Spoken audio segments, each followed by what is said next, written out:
ala Rasulillah, nabiyina Muhammad wa ala alihi wa sahbihi ajma'in, wa man tabi'ahum bi ihsanin ila yawmiddin.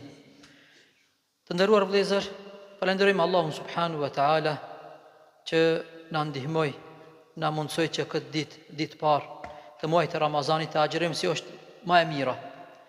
Pra sot jemi në mesin e atyre milionave ose miliardave të muslimanëve në rrezullin toksor që janë përgjigjë thirrjes Allahut subhanahu wa ta'ala. Cila është thirrja me të cilën na ka thirrë Allahu subhanahu wa ta'ala që të agjërojmë? Është ajeti në Kur'anin familjar, ajeti 183 në surën Al-Baqara, ku thot Allahu subhanahu wa ta'ala: Ya ayyuhalladhina amanu kutiba alaykumus siyam. O ju që keni besuar, juve ju është bërë obligim agjërimi, kama kutiba ala alladhina min qablikum la'allakum tattaqun. Ju është bërë obligim agjërimi, ashtu sikur se ka qenë obligim edhe për ata që kanë qenë para juve. Në këtë ajet vëllezër, Allahu subhanahu wa ta'ala na paralajmëron, na tregon, na lehtëson, na ngushëllon se agjërimi si një adhurim pas ka qenë obligim edhe për njerëzit që kanë qenë para neve. Këtu parashtrohet pyetja: kush janë njerëzit të cilët kanë agjëru para neve? Kush është njeriu i parë që ka agjëru? Njeriu i parë i njerëzimit që ka agjëru. Ai që ceket në historinë e njerëzimit, një prej atyre historianëve që e cekët është edhe Imam Suyuti rahimahullahu ta'ala në librin e tij Al-Wasail fi Ma'rifati al-Awail. Të parit në çdo send. Pra i ka cekë njerëzit e parë. Kush është i pari që e ka bërë këtë punë ose këtë vepër ose këtë adhurim? Prej parëve e ka cekë Ademin alayhis salam. Pra Ademi alayhis salam, kur Allahu subhanahu wa ta'ala ka zbrit prej xheneti, cek në libër Imam Suyuti rahimahullahu ta'ala që në shenjë të kërkimit të pendimit ka agjëru për me e kënaq Allahun subhanahu wa ta'ala. Se ajo që e bërin Ademin alayhis salam të hub xhenetin ishte çka? Ngrënia e diçka që e kishte të ndalum. Prandaj edhe Ademi alayhis salam shërimin ose përmirësimin e këtij gabimit e bëni me çka? E bëni me shërim ose me agjërim. Andaj ajo që ceket që derisa ka qenë gjallë Ademi alayhis salam në rrezullin toksor, që i ka jetu parafërsisht 960 vite, për çdo muaj i ka agjëru 4 ditë. Po që se morim dhe i kalkulojmë sa ka agjëru Ademi alayhis salam për 960 vite. A dini vëllezër sa vin? Ne agjërim që ai ka praktiku, po me siguri që kanë praktiku edhe familja e tij, po edhe njerëzimi në kohën e tij. A dini sa i vin vëllezër? Është një numër shumë është i madh. Pra me muaj po që se llogarisim është 1154 muaj. Agjërim gjigant. Kur nuk është dërzu Ademi alayhis salam. Me ditë po që se kalkulojmë janë përmi 34.560 ditë.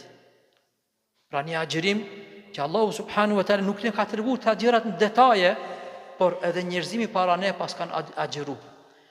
Pas Ademit alayhis salam, që në fakt është Ademi alayhis salam njihet si njeriu i parë i njerëzimit, por njeriu i tij ose baba i dytë i njerëzimit, kush njihet?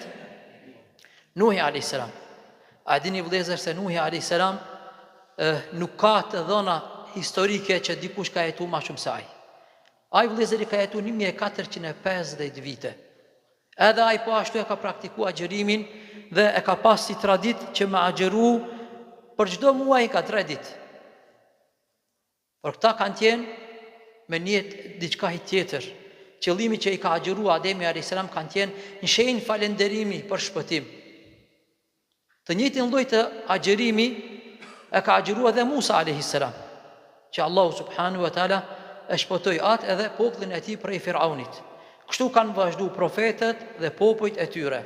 Pra, po që se kthehemi te Ademi alayhis salam, te Nuhi alayhis salam, po që se kthehemi te Nuhi alayhis salam, dhe vetëm pak rime dhe meditojmë sa ka agjëru për 1450 vite. Vëllezër, është një cifër shumë është i madh. Domethënë janë parafërsisht 1740 muaj, ma shumë se 52.000 ditë që i ka agjeru. Kurse në historinë e profetëve, ma shumë ti që ka agjeru, thuhet gjatë muajve, ka qenë kush? Davudi a.s. Një ditë ka agjeru, edhe një ditë nuk ka agjeru, ka ngrënë ushqim. Pra Davudi a.s. ka qenë agjerimin ma të plot e ka pas. Kështu ja ka bo obligim aj vetës së ti, jo që ka qenë fars, kështu në këtë mënyrë ma agjeru. Mirë po, dihet që edhe populli ati kanë agjeru, për ndoshta jo si kurse aj. Të nderuar vëllezër, agjerimin, Allahu subhanahu wa ta'ala, kur na tregon neve që kështu kanë agjeru popujt e hershëm, na tregon vetëm na tregon se si një adhurim, edhe se duket nga ana e jashtme, e pa mundshme, mirë po kur të praktikohet, duket se është shumë e shishme. Se nuk është obligu diçka në islam për njerëzimin. Allahu subhanahu wa ta'ala nuk na ka obligu me diçka përveç se për të mirën tonë, përveç se për lehtësimin tonë. Yuridu Allahu bikumul yusr. Allahu pra me këtë agjerimin juve u adon të lehtën. Wa la yuridu bikumul usr, dhe nuk ja don t'ju ja vështërson. Wa la yuridu bikumul usr. Pra edhe një herë vëllezër, vetëm ka ndonjëherë janë edhe kështu njerëz që disa gjëra ata me çka i vlerësojnë vëllezër, i vlerësojnë me historikun e atij sendi. Për shembull, këtu para 60 viteve, një i ri që ka qenë prej Amerikës, një ushtar, e blen me një prej rrogave që e ka marrë një sahat Rolex. Para 60 viteve, vitin 1960, e blen një sahat Rolex. Para disa viteve vëllezër e qet në shitje Rolexin që e ka blejt parafërsisht $160 ose $170. A dini vëllezër sa është shit? Vetëm shkaku që, më thënë, kaq vite ka qenë sahatin e ka rujt, nuk është prish, është kujdes, për $75.000.